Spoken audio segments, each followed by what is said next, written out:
Venga, empieza ya. Un cura se pone a echar un sermón y dice el cura, queridos hermanos, esta mañana paseando he sido testigo de un suceso que aún me tiene conmocionado y no puedo por menos que contaros. Dice, una monja iba acompañada de sus alumnas cuando vio a un hombre desnudo, boca arriba, con sus órganos genitales al aire.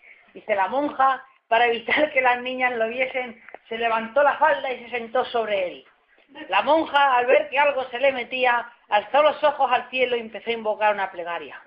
Y decía la monja, ¡ay, San Aniceto! ¿Qué es esto que me meto? ¡Ay, San Armando! ¿Qué diablo me está entrando? ¡Ay, Santa Teresa! ¡Vaya cosa más tiesa! ¡Ay, Santa María! Esto yo no lo sabía. ¡Ay, San Carvajal! De aquí no me voy a bajar.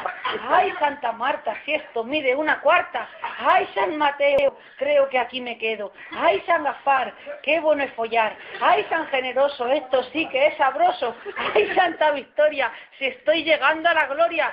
¡Ay, San Angulo! ¿Cómo me tiembla el culo? ¡Ay, San Crisendo! Creo que me estoy corriendo.